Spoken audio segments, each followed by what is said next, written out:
Kababayan. So, ngayong araw na to ay birthday ko po at ito na yung laging ginagawa sa akin ng employer ko at yung magulang niya kapag nagbabakasyon kami dito sa Egypt, mga kabayan. So, hindi nila kinakalimutan yung birthday ko at lagi silang nag-e-effort at sineselebrate nila yung birthday ko, mga kabayan. Puro nagtataka kayo kung bakit ako nakasuot ng mask at yung tatay ng amo kong babae. Kasi po parehas kaming namamalat. So ayan, ito yearly talaga to ginagawa ng amo kong babae pag nagpapakasyon kami dito.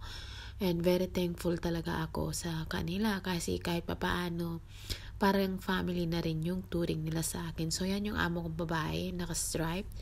At ito yung tatay niya, yung alaga akong malaki. At ito yung maliit na ako na mismo ang nagpalaki. Wala pa yan nung unang dating ko sa Dubai.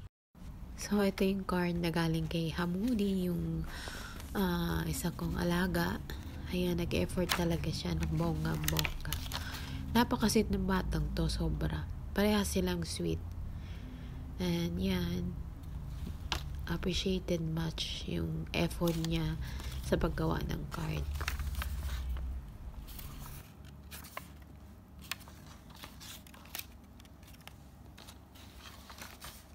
Ito naman, isang card ay galing kay Malik, yung sa maliit. Yan, lagi nagdo-drawing ng family picture at lagi akong nandyan kasama sa picture. Ito naman card ay galing sa magulang ng babae. Actually, lahat sinulatan nila ng birthday greetings and yeah, ang sweet nila.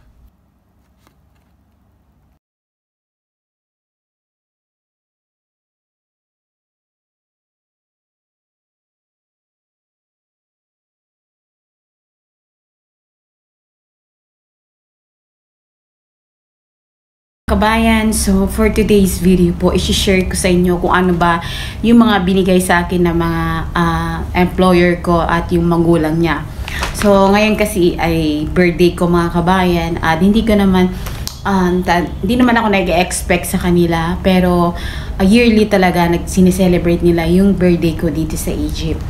So ito po yung lahat yung binigay nila at tignan natin kung ano ba ang nilalaman nito. Actually binuksan ko na doon sa baba kasi nga sabi ni Madam, buksan mo na, tignan mo kung ano ang nasa laman ng sobre at dito sa plastic na to. So, gusto ko pong i-share sa inyo, mga kabayan. So, ito goodie bag. Actually, pambata, pero iba yung laman niya. So, tignan natin. Ito yung drawing, mga pambata.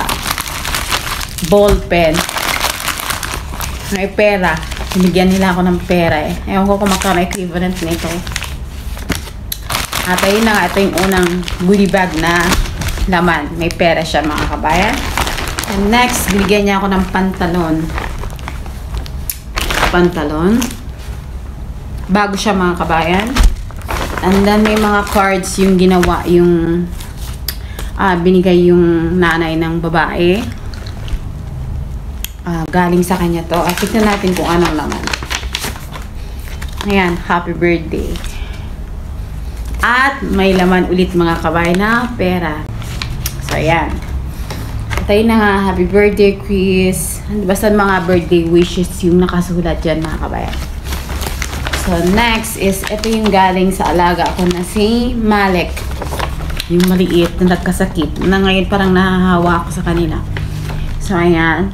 Gawa niya. Effort niya talaga.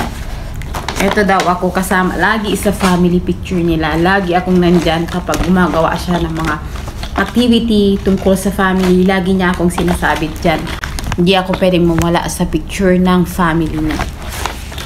Next is, dito naman tayo sa card na binigay sa akin ng alaga akong lalaki na yung malaki, si Hamoudi. Ito rin, ginawa niya to kahapon din. Yan. Tapos, may, ano pa yan, dami niyang birthday wishes para sa akin. Ang sweet ng mga bata. Ayan. Ito naman kay Madam, yung amo kong babae, at kay tatay ata. Buksan natin. Magkano naman kaya binigay ni nanay? Pera. Pera, mga kabayan. Ewan ko magkano ba to. Mura lang to sa pera natin, pero okay na rin. Basta mostly binigay nila